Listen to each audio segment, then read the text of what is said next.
All right. So last week we talked on Mumrim. We're gonna move to a different direction. We talked and invoked a little bit of the Nobel, I would say Nobel literature, and using that as a metric system to encourage an idea that I thought might be a valid idea. I want to just extend on that a drop. The Nobel bylaws have an interesting rule. I think it's rule number 10. I looked. Once a Nobel Prize is given, it can't be rescinded. Doesn't matter what the laureate does. And it's interesting. The reason they're called Nobel laureates is because there's no winners and losers. It's not a winner. It's not a competition. It is something that is conferred on you because you've done something tremendous for society. So that's why it's called a laureate. But I think Section 10 of their bylaws establishes that once given, it cannot be taken away. And there's an interesting history of rogues that have won the Nobel Prize. In a book I once read by somebody named D.T. Max called The Family Who Couldn't Sleep, it discussed the evolution and the naming of a prion. We know what a bacteria is, we know what a virus is. A bacteria is a living organism, a virus is something that commandeers a living organism, but a prion was something very unique. A prion was neither, and it was found by two interesting individuals.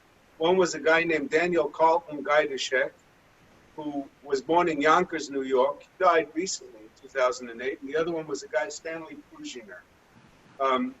Pruginer, a Jew, Gaidashek not.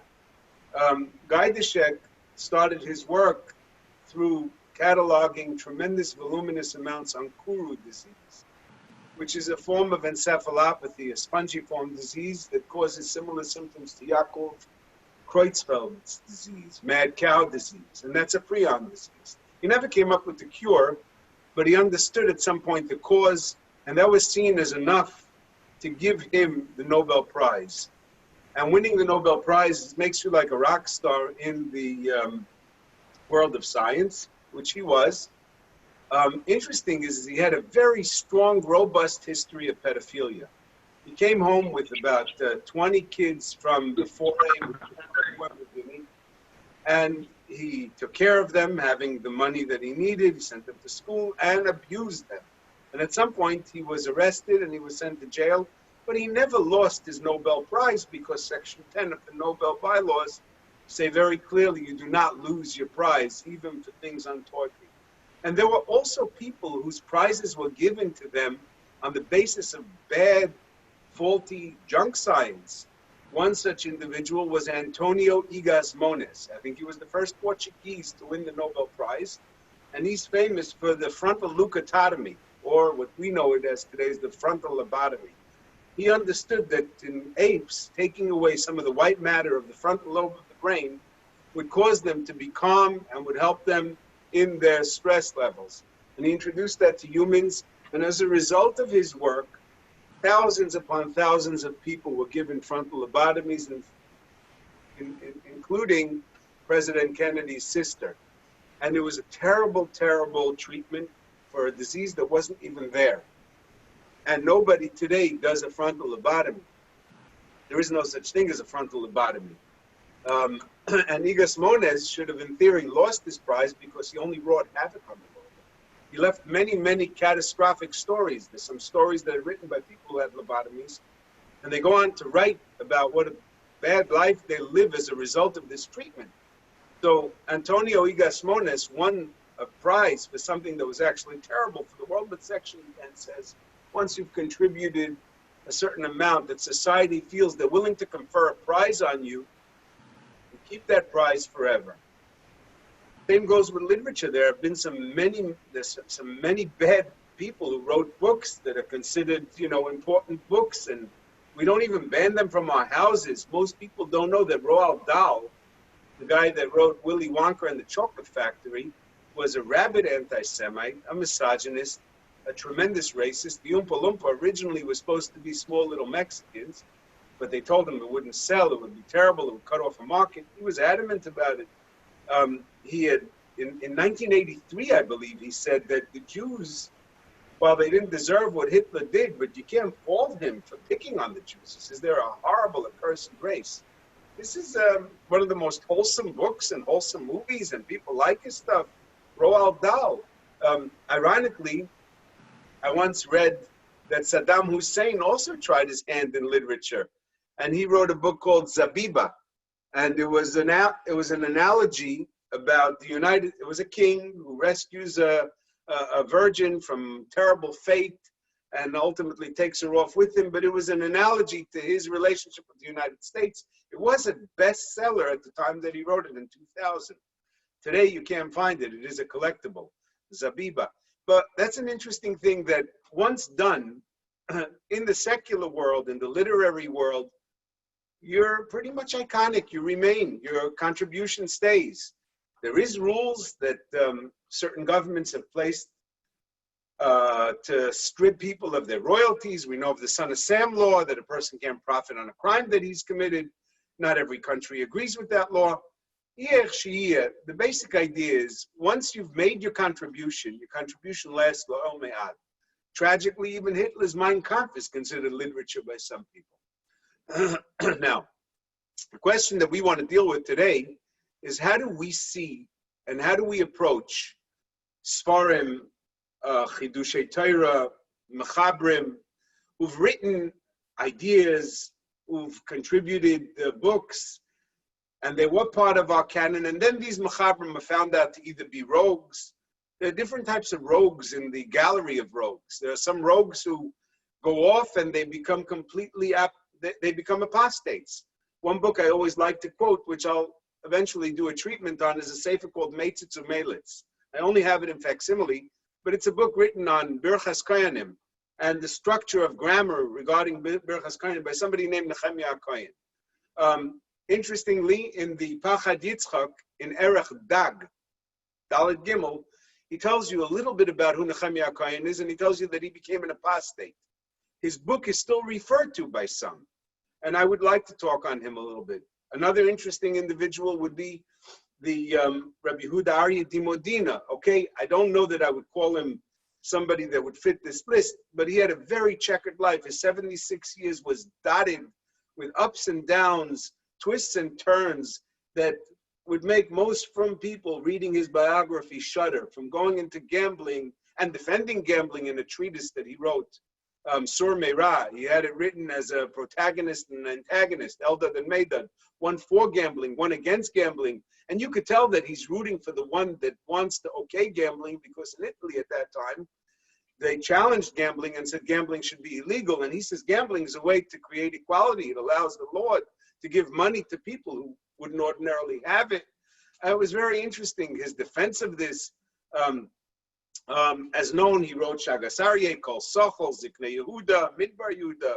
He wrote other Sfarim, Sfarim on Zikaron. He wrote Semach Tzadik, which is an interesting book of Mishalim.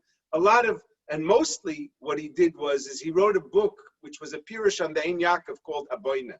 Most people who read the Ein Yaakov gloss through it without knowing any of the history and don't recognize any problem. And the Tzitz Eliezer in Chelek Yud Gimel Tshuva Yud Beis takes him to task in a way that I've never seen a sefer of a Posek Ben Zmanenu eviscerate somebody from the 1600s. After all, he was born in 1571 and he died in 1646. The Tzitz Eliezer eviscerates him, and quite rightly. He knows who he is. He has his number. He knows, and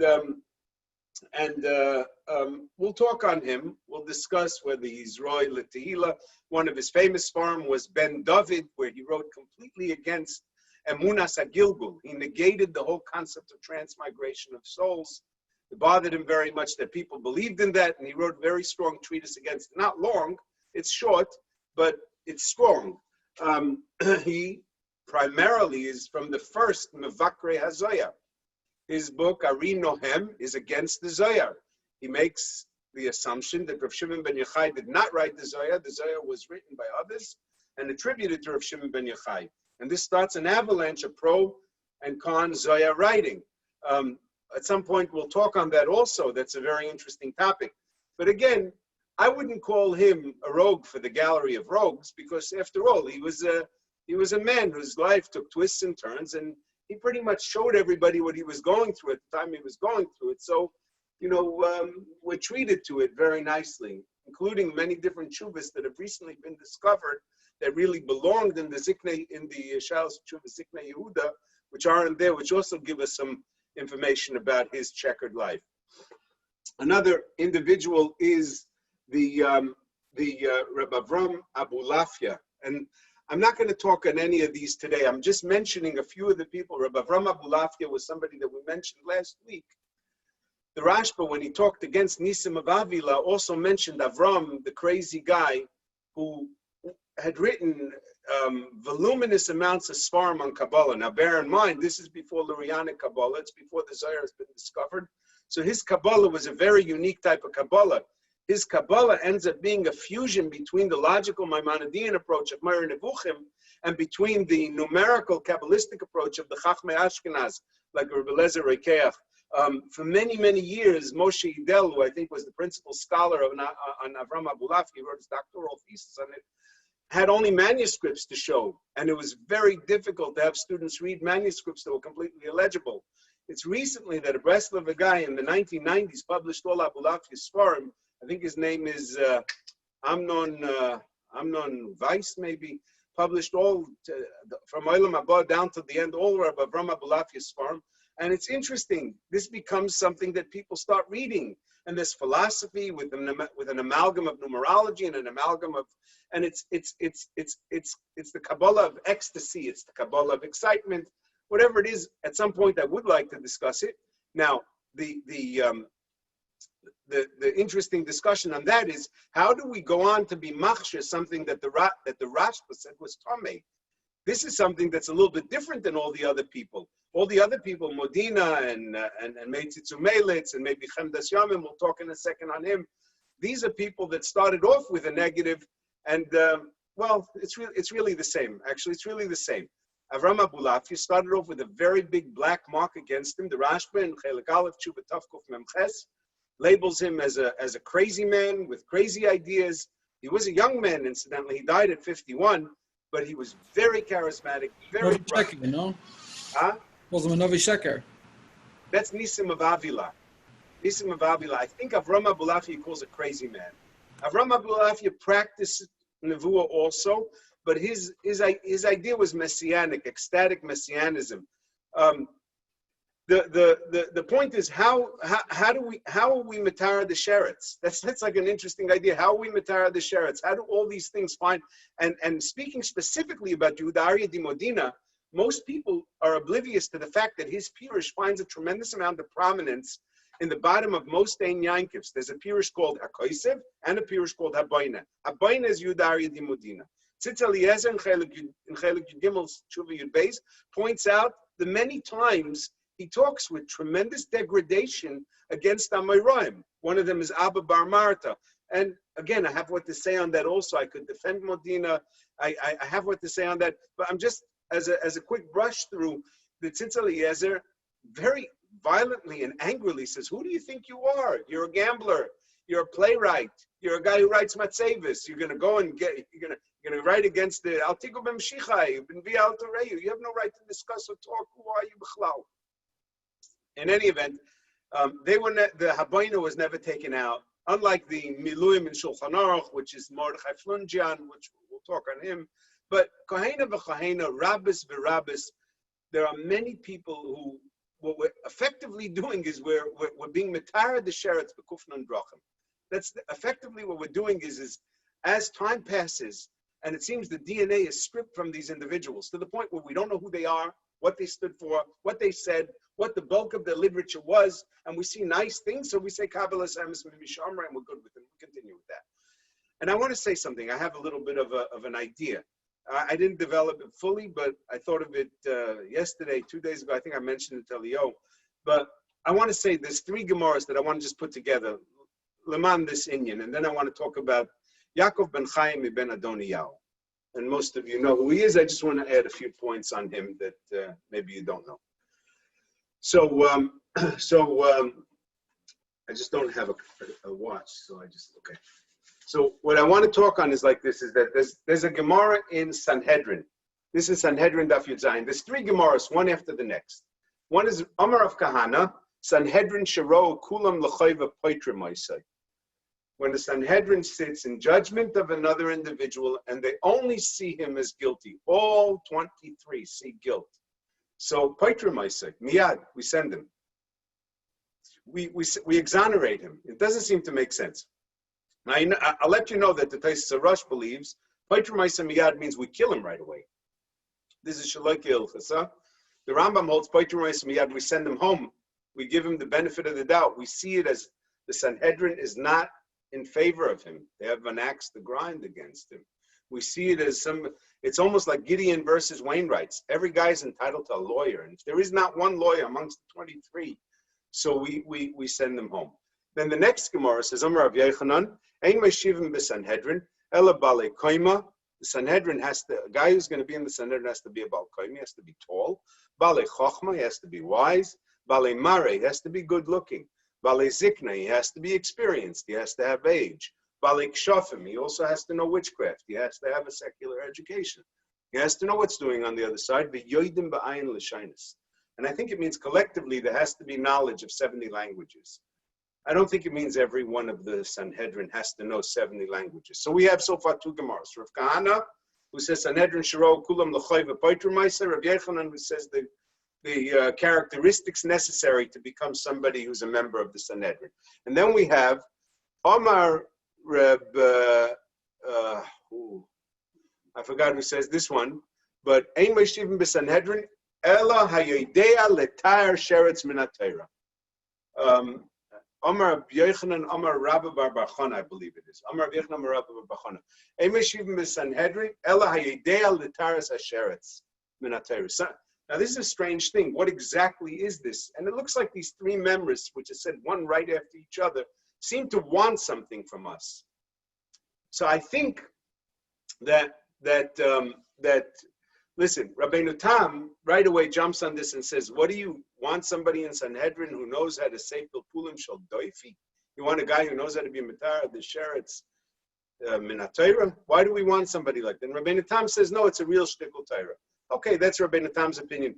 The Meiri, on the other hand, says a different shot. The Meiri says that, and I think the Meiri is binding all three members together. I think the Meiri is trying to say, listen, this is the requirement of a Sanhedrin. You need a guy who's charismatic, has all those characteristics. You need a guy who's impartial, and therefore the Sanhedrin can't all be against an individual.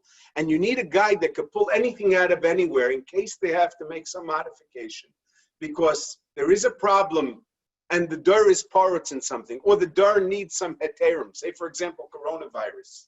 We needed heterim in many different areas. We needed heterim in Tfilas Kalim. We needed heterim in Tfilas women's Tfilah. We needed heterim in Kriyas HaTorah. We needed heterim in so many different areas during this moment of quarantine. So you need somebody that's Yedea Letaras Asheretz Min HaTorah. It's a beautiful Meiri. And the basic idea is that you need somebody that could look at things and realize, I could pull something out of this that would be a heter. I could pull something out of this that'll work for me. The Marsha takes this a step further, and he says, and I think the Marsha is predicated on the Meiri, even though he doesn't quote him. He didn't have the Meiri. The Meiri was discovered later. But the Marsha's idea is that you need somebody that always sees everything from both sides. That's why you started off with somebody that was, when they see everything l'chayva, they're not a Sanhedrin. That's not a valid Sanhedrin. You need charismatic people, financially stable people, educated people. These are people that often have the ability to see everything like from a complete cube. They could see surround view. And then furthermore, you need a guy that has the wit that he's able to be Matara Sheretz Min HaTorah. You need a guy that could pull out all the positivity from the negative. You need a guy that could see any probability of skos in every bit of negative. And I think I like this Marsha's Esber, and I want to use it to understand, I would say, the Weltanschauung and the Gisha that the body of Psak and Torah has towards people that have contributed and then went off the derech. There's a concept of Yediyah Letaras Asheretz Min HaTorah. And how I know that? Because this Gemara is not only stated over here. This Gemara is also brought down in Erev in Daf Yud Gimel. The Gemara brings down Amar Avacha Reb Chanina, Goli v'yadua lefnei mishama v'hoya oilam. God who spoke and created the world, he knows very clearly, she'ein b'deira shel Rav Meir k'moisei. There's nobody in Rav Meir's generation that's as big as Rav Meir. U'mipnei ma lo yikovu halacha k'moisei. Why doesn't Rav Meir have this chus to have the halacha like him? Shelo yochlu chaveirav la moed al soif daitoi. Shu'omer al tamei tor umaraponim al Torah tamei umaraponim. Rav Meir, he was able to take people and twist them around till the point where they were dizzy. He would say on something that's tamei, it's tar, and he would show them why it's like that. He would say on something that's tar, it's tamei, and he would show them why it's like that. You can't give this man the bridle of psak. It's impossible, right? It's impossible. And right after that Gemara, the Gemara brings the same idea. Tana, Talmud Vasik Hoya B'Yavne Shayimitaras Asheret B'Kufnan Drachim. What does that have to do with Rav Meir? It says there was a Talmud Vasik in Yavne that used to know how to do this. He used to know how to do this legal footwork of turning everything on its ear, upending anything and showing why the opposite would be true. These are professional debaters. And what's their relevance to learning, and why is that important to Psak B'chlal? So I think this all could be answered based on the Gemara and Chagiga. Because we all know who Rav Meir's Rebbe was. And we all know where Rav Meir drew most of his Torah from. Rav Meir had a Rebbe whose name was Elisha ben Abuya. Elisha ben Abuya was somebody that went off the derech and became a Gnostic.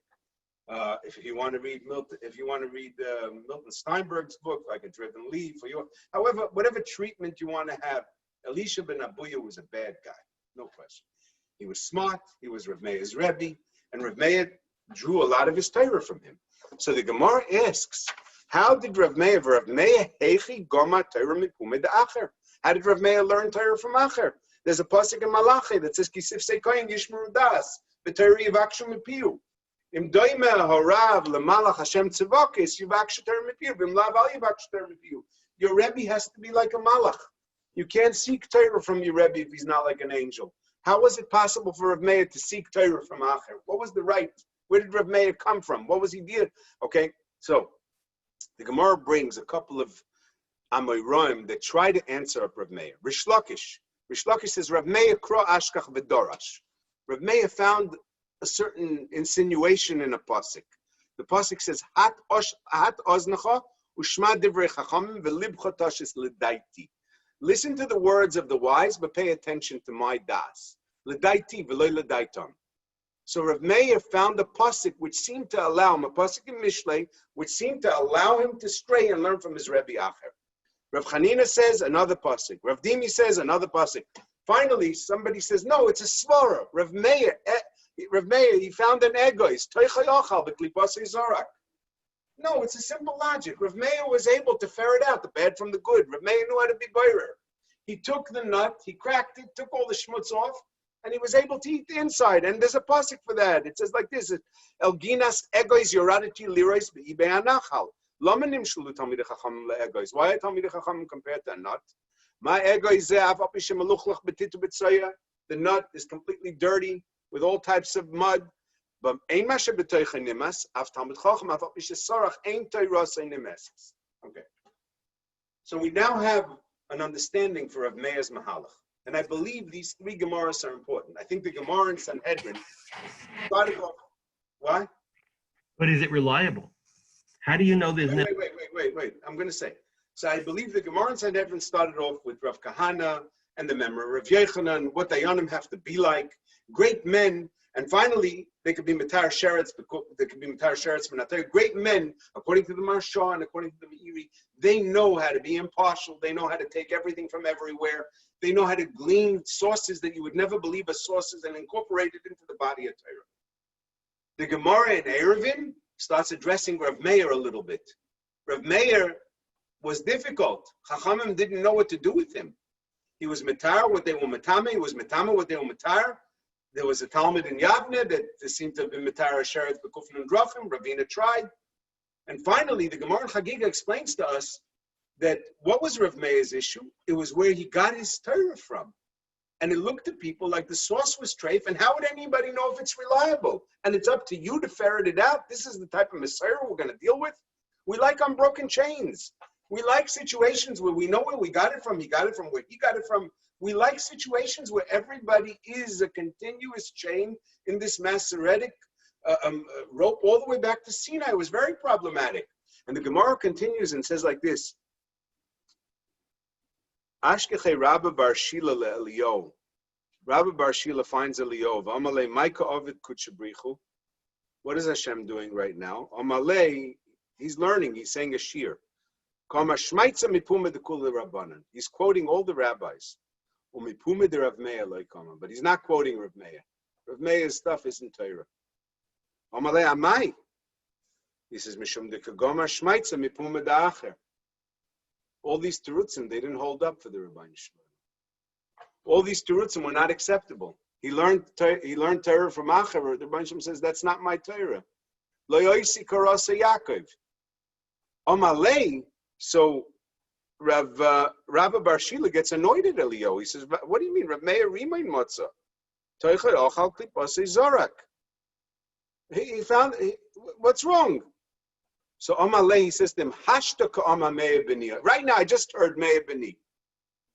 What is this Hashta ka'ama? So I always learned up, you can laugh if you want, but I think what happened is like this. Right here, it was established. When Rabbi Bar Shila turns to Elio and says, what are you talking about? Rav Meir didn't get Acher as a Rebbe, he got information. Information is pure, information could be distilled, information could be looked at. Rav Meir stripped the DNA from the information. At that moment, when the halacha became nizvada to everybody, that this is what's being done, then the Rabbi Shalom says, okay, then the halacha is like that. I could say Rav Meir also. That evolution happened in Rav Meir's time where you were able to strip the DNA, you were able to strip the moilid from the vlad. The Torah wasn't Acher's, the Torah was something Acher quoted. It was Torah Hashem. That's what happened over here. And he says, Hashta ka'amar Meir b'ni Omer. Now he's able to say Meir b'ni Omer. Because at this point, the Torah is not Rav Meir's anymore. Okay. Now, so what I want to say is like this, is that time and the fact that things are quoted by others and the idea that something becomes part of the Masoretic canon makes it that this becomes Teichel Ochal v'Klipasei Zorak. That's all I'm saying. That means the idea is it's Hashta ka'omar Meir b'ni Omer kach. Because at some point,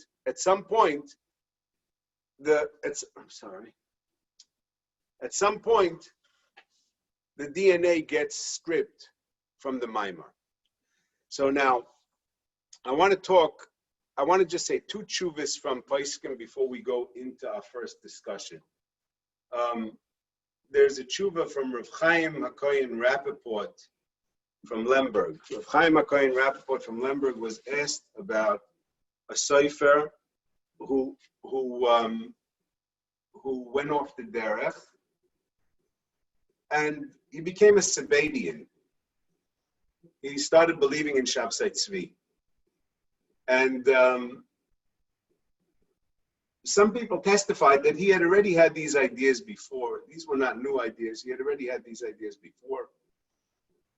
But the question now is, he's written many Sifrei Torah. He's written many different things in the neighborhood. Should we passel everything? He's also written Gittin. So if we're going to passel his Sifrei Torah, we might also have to start parceling the Gittin, and we're going to turn many people into Mamzerim. Because there were people that got married on the basis of his Gittin. And the Rav who's asking from Rav Chaim of Lemberg is really concerned. And he wants to suggest that the Gittin you can't parcel because there's a Cherem Rabbeinu Tam. The last piece of the Mordechai and Gittin brings down the Rabbeinu Tam together with his Talmud, Rav Moshe of Kiyuv, were machrim in the market of Troyes, that anybody who negates a get that was given or pokes any type of halachic holes in a get should be placed in excommunication forever and ever. There should be no remedy for the cherem that he'd be placed into. It's considered the strongest cherem ever given. The cherem, the Rabbeinu Tam, on a get is considered, even though it's not brought down in halach, ironically, but it's considered the strongest cherem on a get, on an item ever given. So he suggests, the Shoyel suggests, the Gittin we can't parcel, but maybe we could retroactivate pasling the Sifrei Torah. He says, I'm not advocating to burn them, I'm just saying to put them in Geniza. Now, it's interesting because there's a Taz and a Ramah on this in Shulchan Aruch and Yeridei and Siman Aleph. The Taz, the Ramah says that a sheichet who forgets his halachas, and we see he knows nothing, so we remove him from shchita, but we don't retroactivate, we don't make everything puzzle retroactively. We don't retroactivate his incompetence. We just say from here on. Why? Because the assumption is whatever he forgot now. And the Taz says, Dover ze niftach b'gdolim, he has it's a long piece.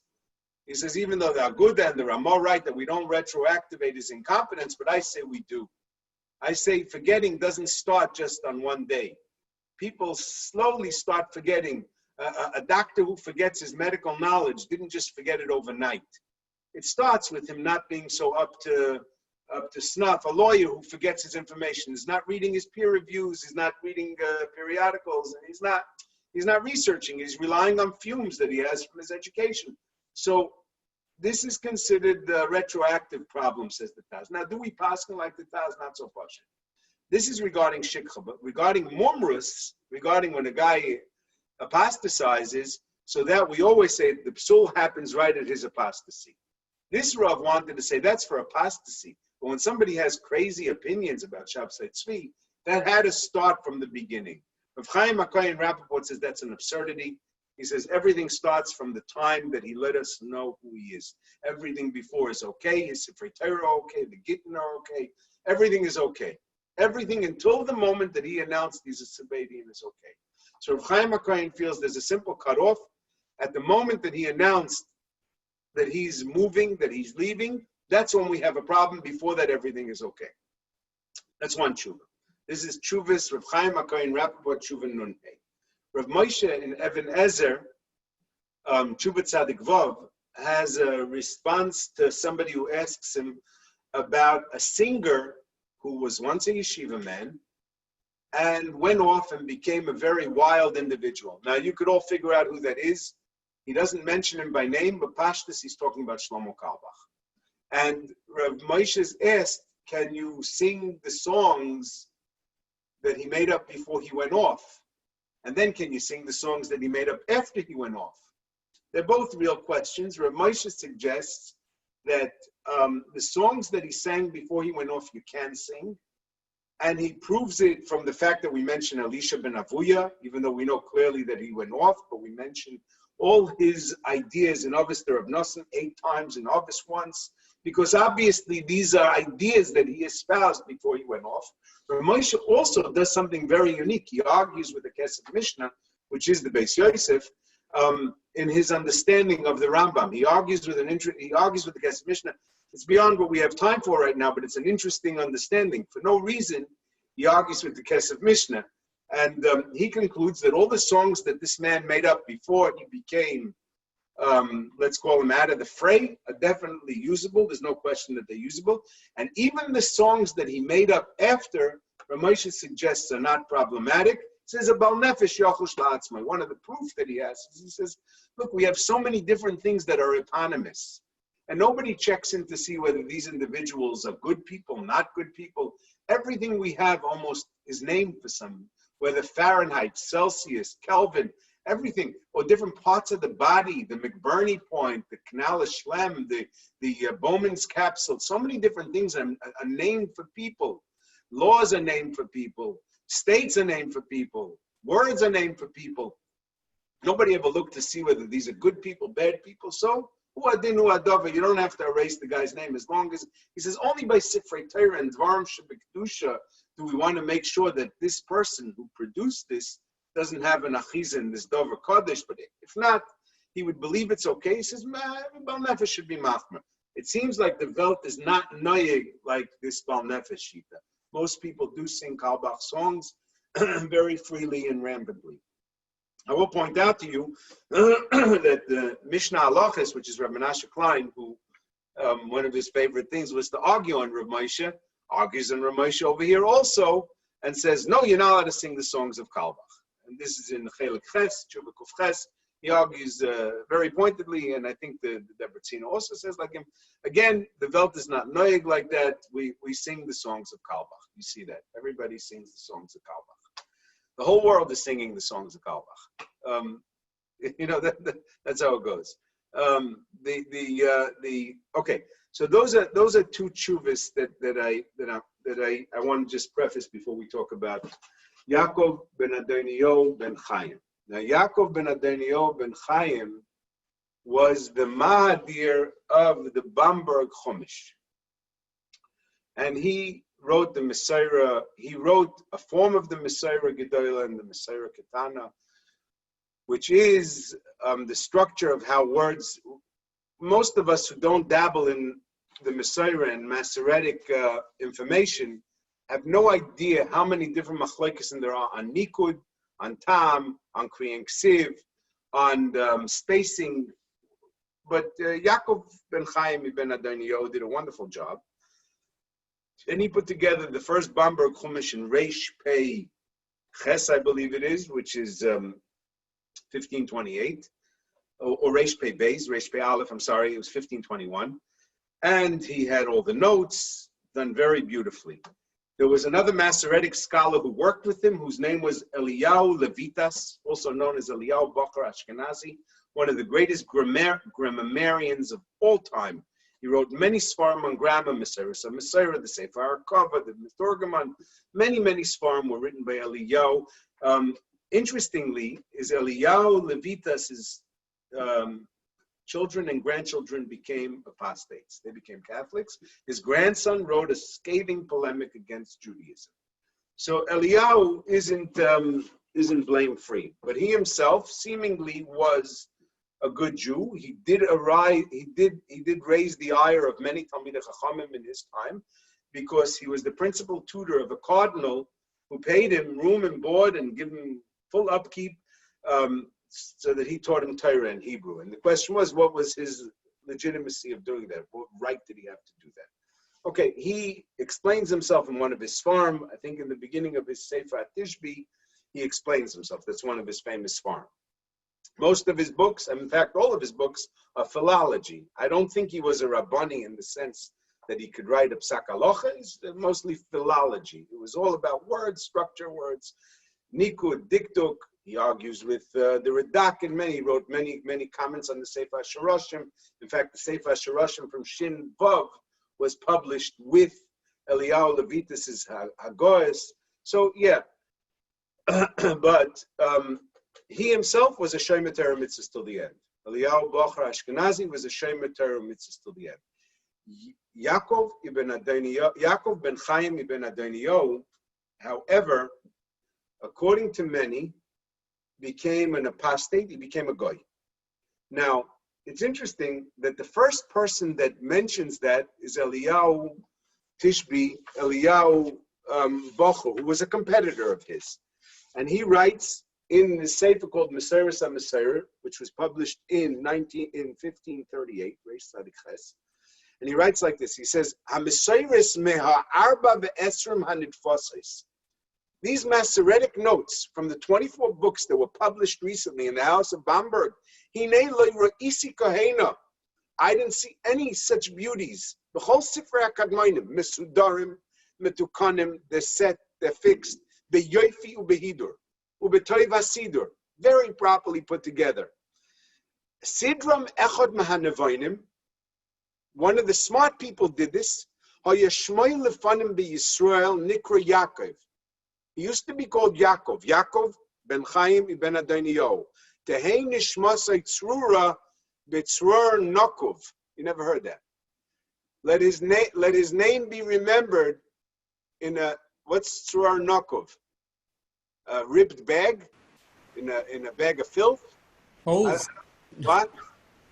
Holes. I don't know. In a bag of holes. It's like tehei nishmasai tzrura betzrur Chaim. No, betzrur nokov. So it looks like he's angry at him. We don't know why he's angry at him, but definitely the indication is that Shmai lefanim b'Yisrael, his name was once Yaakov, he apostatized. He seems to have aposticated. How would you say that, Yerucham? Help me out. He seems to have apostatized. Okay. So they asked this to Shadal many years later. This was the only proof of Yaakov ben Chaim's apostasy. I want to just tell you, I found there's a guy, his name is Christian Daniel Ginsburg. This was a Polish-born scholar, Jew, who apostatized at the age of 15 and became one of the biggest Masoretic scholars. And he wrote a little monograph in 1887, it's this book, about Yaakov ibn Adonio, together with his Hakdama. And he writes very clearly that he became an apostate, and he knows it from many sources, and he was very comfortable with the fact that he became an apostate. Let me tell you a little bit about Christian David Ginsburg. He contributed, it's interesting. You know, most books, like you look at a sefer like this is a sefer, you see the size, it's called a folio. The reason it's a folio is because the page was a page this size, and they would fold it and make 2 pages out of 1 page. There are books that are smaller, they're folded quattro, they're called quattro. Books that are folded in 8 are called octavo. There are books that are even smaller than that, I forgot what they're called. But a book that's published like this is called an elephantine book.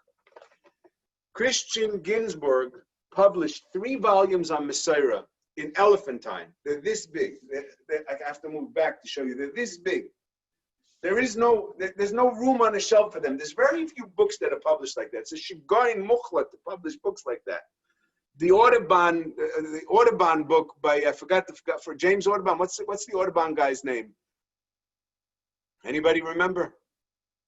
Charles Audubon. What's his name? The one that cataloged all the birds of the world in beautiful color. No? Was it James?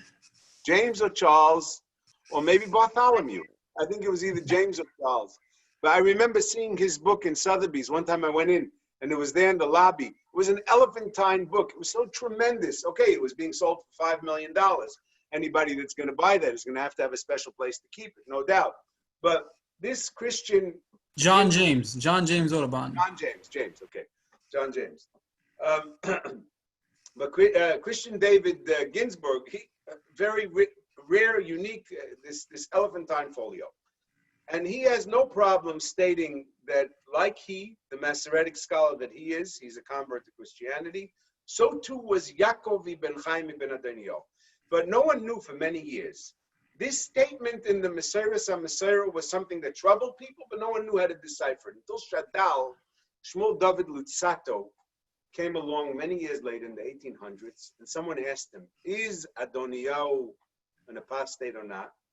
And he was megale in the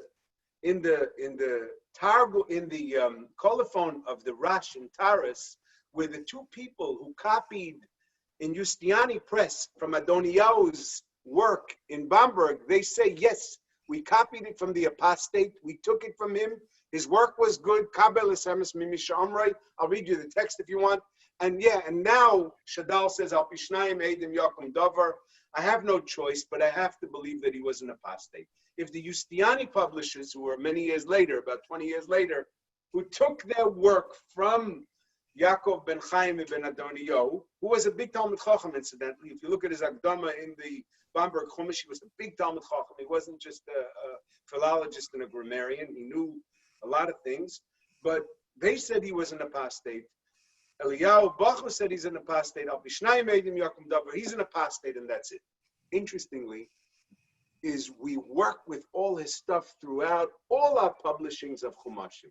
And in fact, there was a guy, Moshe Tzuriel, about 20 years ago, who wrote a sefer called Mesoris Yogla Torah. There's 2 Mesoris Yogla Torahs. One is the sefer of the Ramah Meir ben Tudrus Abulafia Rishon, and the other one was something where Moshe Tzuriel is a mashgiach in a Hesder Yeshiva, very prolific writer. But he, because I think it bothered him, his Musa conscience was really ill at ease to take from an apostate. He said, Chas v'shalom, you can't believe he's an apostate. He rewrote history, and he created this wonderful image of Yaakov ibn Chaim, which was very bogus, and he was right away slapped down by one of the biggest Masoretic scholars of that time, whose name was Mordechai Breuer. I don't have time to continue this discussion on this right now, but Mirz Hashem next week we'll tie up these loose ends a little bit and talk about a few other interesting individuals. So in short, what I wanted to do right now was just give a little bit of a hashkafa on this. And the idea that I'm thinking is that history is able to divorce the DNA from the information. And once that happens, the information is okay. There is a concept of Kabbalah Emes Mishamai. There is no problem with information that works for our Torah that came from a source that was terrible. And that's why Modina's stuff in Habayna is okay. And that's why Ibn Chaim's work in the Meseres HaMeseirah is okay. And that's why the Chemdas Yomim we'll talk about next week has some spots that are great. And that's why other Sfarim from different individuals that went off, which we'll discuss, also find their place on our bookshelf, and we're able to use them. Thank you so much for joining me. Rabbi, is this the same as, can you name after someone when they were good, like after Nassan Hanavi when he was good, or after Yehoash when he was good?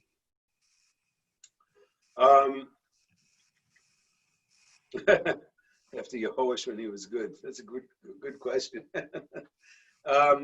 It's not the same question. It's not the same question. When you're naming after somebody, it's the sum total of his life. It's when you say not to name after somebody, the Reya Mazle, let's say the first 2 years of his life, he was doing very well. So you're naming after him when he had good mazel, when he was in his crib for 2 years. It's naming after somebody is the sum total of all their parts and pieces, good, bad, and ugly. But still, Yehoash that I know is a good guy. Hey, thank you, Rabbi. Thank you. Have a good night. Just clarify for me, please. The flaw in their judgment that makes them do the objectionable things, why is that not a disqualifier? How could you trust anything? You wouldn't trust their kashrus. Right.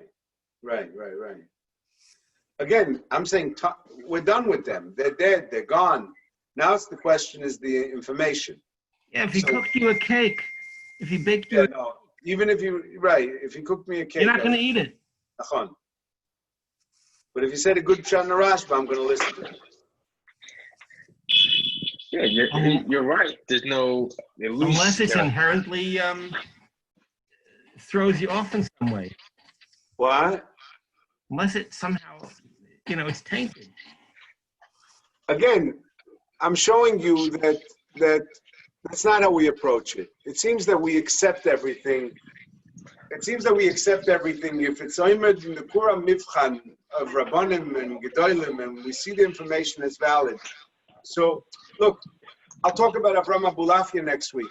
It seems that the Chidah was machshir him. So even if it's not from Avram Abulafia, the Chidah was okay with him. And once the Chidah is okay with him, so we're okay with him. Okay. Hey, if it's okay with you, it's okay with me. Hey, you. Thank you. Shkaya. Thank you so much. The Samim Roish also is used sometimes. Yeah. Except the Samim Roish is a different discussion. I want to have that one. The Samim Roish, some of his stuff is really infiltrated. It's like he's infiltrating the machane to try to get ideas out that are not him. You have to be much more careful from. Yeah, the whole point is that we're taking what they said without using their authority. So someone has a chiddush that you wouldn't say on your own unless he said it. Then you shouldn't rely on it because but sometimes Samim Roish, he's tricky. He's got like the 17 Chuvas that Ramotcha Banet. The 17 Chuvas Ramotcha Banet found positions of Reform Jewry in it. And it's done in a very stealthy manner. He's like, there's something there that's almost psychopathic. So that I think becomes a little bit, it's more complicated. To accept that as the canon of literature becomes much more complicated. I believe the B'Samim Rosh is a more complicated issue. I would like to talk on that. Right, but with everybody else, the point is that they do lose their authority to some sense. If you agree with what they're saying, it makes sense to accept it. If you think it doesn't make sense, then don't accept it just because he said it, because you don't trust him. Right. Right. You know what you're saying we're coming to the same point from different angles. You're saying it becomes like he didn't say it b'chlal. It becomes like this was accepted. However, you have to understand, like in Yaakov ben Chaim's work, the Messiah is really his work. He's the principal author of it. It's not so much that, it's just that we see he's been right so many times, and we see that he really did good work that we rely on it. I see. Shane came to Psalm Rosh, you have to go through each piece and decide whether or not accepted. Right. You don't take the book at all. Right. The funny Akdama Shlomo Amar wrote on. I would like to do some rice. Momo's brother. No, not Shlomo. I mean Reuven Amar. If it's his brother, I don't know. I don't think it's his brother. Okay, yeah, Shekoyach, thank you so much. Both to you. Shkoyach.